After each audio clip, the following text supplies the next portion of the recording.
La dette publique, encore et toujours la dette publique. Il faut moins de dette publique. Dette publique, dette publique, dette publique. Oui, on a compris. Mais en effet, il y a de quoi la prendre au sérieux, cette fameuse dette publique. Son impact est mondial, et rares sont les pays qui ne sont pas sévèrement touchés. La preuve, la dette publique mondiale n'a cessé d'exploser au cours de ces dernières décennies. Mais pourquoi autant de dettes? Que faudrait-il faire? Il faut moins de dépenses publiques. Plus de compétitivité. Un plan d'austérité. Tout privatiser. Oula, doucement, vous en êtes bien sûr? Déjà, comment expliquez-vous que autant de pays soient endettés à ce point-là? C'est bizarre quand même. Et pourquoi ne parlez-vous pas du système des réserves fractionnaires? De la création monétaire par le crédit? Ou de l'article 123 du traité de Lisbonne? Il me semble que c'est important. Hein, quoi Hein? Je vois, vous ne savez pas ce que c'est.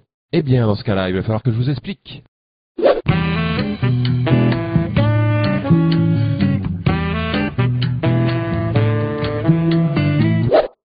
L'économie, c'est comme une baignoire. La monnaie est son eau. La règle est de la remplir avec la bonne quantité. Ni trop, ni pas assez. Quand une économie est en croissance, c'est comme si la baignoire grossissait. Il faut donc rajouter de l'eau, c'est-à-dire créer de la monnaie. Donc une première question s'impose. Comment est créée la monnaie? Les robinets de l'économie, ce sont des banques très particulières, normalement publiques, que l'on appelle des banques centrales. Elles peuvent créer et détruire la monnaie à volonté, et donc remplir ou vider l'économie. La monnaie créée par ces banques s'appelle la monnaie centrale. Mais, petite astuce, il existe un deuxième robinet, constitué des banques commerciales, c'est-à-dire les banques privées. Cependant, ce robinet fonctionne d'une manière un peu particulière. Je vous explique. Lorsque l'on fait un emprunt dans une banque, la plupart des gens s'imaginent que la banque donne une partie de l'argent qui est dans ses coffres. Eh bien, pas du tout. La banque va en réalité créer l'argent qu'elle prêtera par une simple écriture comptable. Cet argent sera détruit au fur et à mesure que le prêt sera remboursé. Ce procédé se nomme tout simplement la création monétaire par le crédit.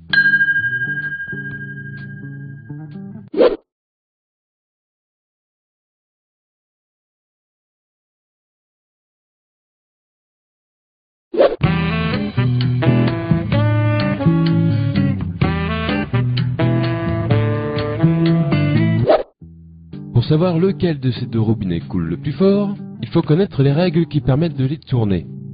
Première règle, l'article 123 du traité de Lisbonne. Il fut un temps où les États se finançaient auprès de leur banque centrale et faisaient donc couler le premier robinet. Autrement dit, les banques centrales créaient l'argent dont les États avaient besoin pour combler leur déficit. Ce que l'on appelle aussi faire tourner la planche à billets. Mais l'abus de cette pratique à des fins généralement électorales provoquait par moments une inflation importante. C'est pourquoi, depuis les années 70, influencés par le monde financier, les États s'interdirent le recours aux banques centrales. Cette interdiction existe toujours et est aujourd'hui visible dans le traité de Lisbonne, signé par tous les membres de l'Union européenne sous l'article 123. Les États ne peuvent donc plus faire couler le premier robinet, ils utilisent alors le second. Cela veut dire que pour combler leur déficit, les États font désormais des emprunts auprès du marché financier, et plus particulièrement auprès des banques commerciales. Deuxième règle, les réserves fractionnaires. Tout comme les États, les ménages et les entreprises font aussi leurs emprunts auprès du marché financier. Cela garantit alors pour les banques commerciales beaucoup d'argent à prêter en perspective. Mais disposent-elles de suffisamment de fonds pour cela? A priori oui, car comme nous l'avons vu, les banques commerciales créent l'argent qu'on leur emprunte. Mais il existe une limite, que l'on appelle le taux de réserve. La création ne peut avoir lieu que si la banque possède une certaine quantité de monnaie centrale. Cependant, cette limite est franchement souple, puisque, au final, les banques commerciales peuvent créer et prêter plus de 6 fois ce qu'elles possèdent en monnaie centrale. Et si malgré cette souplesse, elles sont tout de même à court, pas de souci, puisqu'elles sont autorisées à emprunter autant que nécessaire auprès des banques centrales. Cela laisse donc pas mal de liberté au second robinet. Ce système plutôt méconnu s'appelle le système des réserves fractionnaires. Il est pourtant répandu dans le monde entier.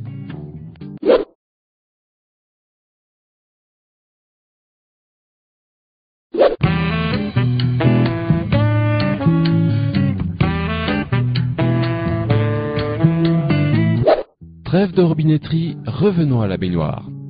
Nous venons de voir que le premier robinet ne sert plus aujourd'hui qu'à alimenter le second.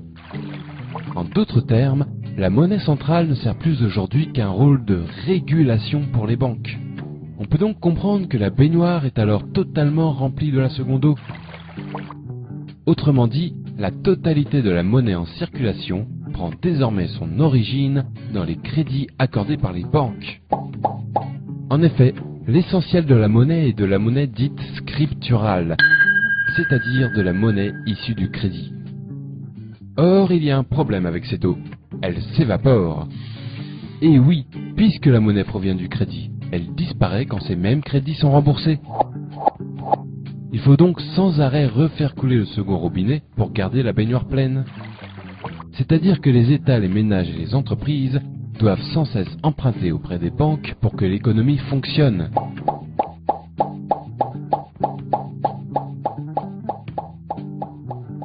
Deuxième problème, cette eau coûte très cher. En effet, les crédits accordés par les banques s'accompagnent d'un taux d'intérêt servant à rémunérer la banque. Il faut par conséquent payer perpétuellement des intérêts sur cette monnaie scripturale qui remplit l'économie. Et je peux vous le dire, cela représente un sacré pactole pour les banques et leurs créanciers. Et un sacré manque à gagner pour tous les autres.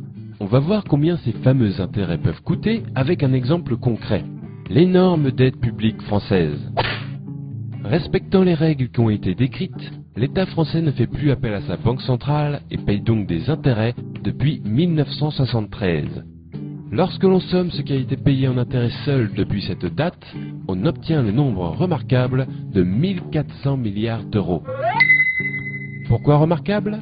Parce qu'il est très proche d'une autre somme, la dette publique française actuelle, qui a augmenté sur cette même période de 1350 milliards d'euros. En clair, ce qui fait grossir la dette, ce sont tout simplement les intérêts de cette même dette. Et n'oublions pas qu'il ne s'agit ici que de la dette publique. La dette des entreprises commerciales françaises, par exemple, elle, est aujourd'hui de 7000 milliards d'euros. Les raisons d'un tel florilège de dettes publiques et privées partout dans le monde sont maintenant plus claires. En effet, une grande partie des pays de la planète baignent dans le même bain, à devoir faire des emprunts et payer des intérêts pour faire fonctionner leur économie. Pour rembourser ces emprunts et ces intérêts, il faut faire d'autres emprunts plus importants, qui amèneront d'autres intérêts plus importants aussi. On aboutit donc de cette manière à une dette qui se nourrit d'elle-même, et grossit, grossit, grossit, inévitablement.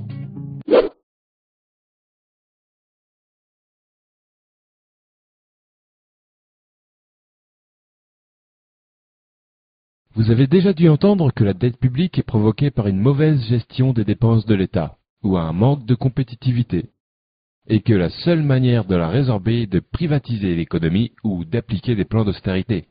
Eh bien, sachez que ce sont des conneries. Il est mathématiquement impossible de résorber l'ensemble des dettes publiques et privées sans aborder la question de la création monétaire par le crédit avec intérêt, puisqu'elles en sont les causes naturelles.